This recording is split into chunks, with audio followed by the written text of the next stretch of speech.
Ինչու՞ չի բացահայտում հոկտեմբերի 27-ին։ Դուք դատախազին պետք է հարցուվեք։ Դուք գլխավոր դատախազի դեմ ինչ ունեք, պարոն Քոչարյան։ Ոչ մի բան։ Ասում են պարոն Քոչարյանը բան ունի, որովհետև Աննա Վարդապետյանը Նիկոլ Փաշինյանին, պարոն Քոչարյանի մասով բան է զեկուցել։ Avangard Motors ընկերության օֆշորի հետ կապված, որ ձեր ընկերոջն է պատկանում, ինչ որ այսպես Avangard Motors-ի դեր իմ ընկերը չի մոռացել։ Նա ինչ որ բիզնեսմեն է, իր գործերով։ Դուք որևէ կապ չունեք ձեր ընկերոջ հետ կապված։ Իմ ընկերը չի, դու խառնում ես էլի։ Կարող ավելի շատ ձեր ընկերն է։ Ես հարգում եմ ցանկացած մարդու, որ այս երկրում ներդրումներ անում եւ սպասում ակնկալիք, այլ պետք է նրանց չխանգարել։ Իմ ասածը դա է եղել։ Թե դուք ինչի եք այդպես տրամադրված դուք գլխավոր դատախազին կապած եք պրոբլեմը։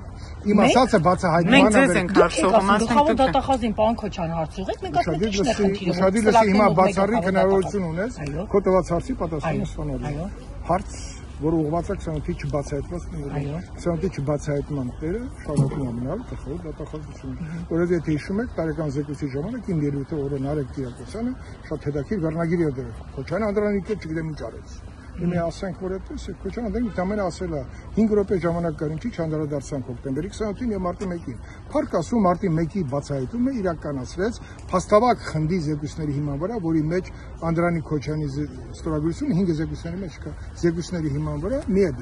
միեդը ցույց տվեց, որ ինքը բացահայտված գործ է։ Այնպես որ ինչ որ բան կա, որ գլխավոր դատախազին խանգարում է բացահայտի։ Ոչ։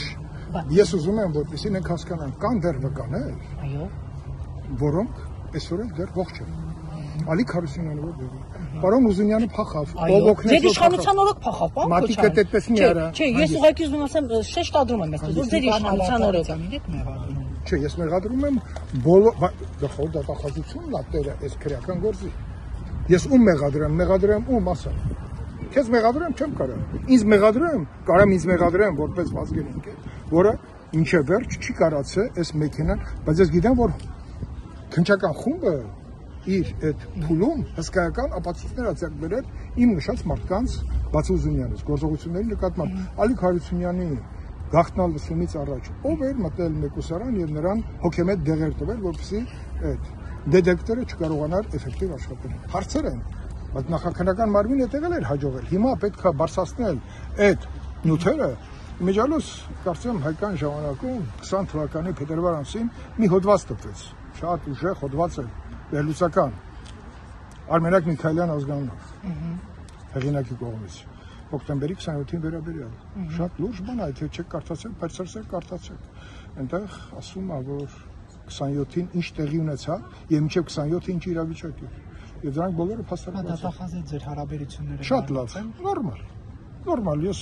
որևէ մեկի հետ լարված հարաբերություն աշխատում ենք չունենալ։ Եվս մեկ հստակ նույնիսկ ժողովուրդ թերքերտես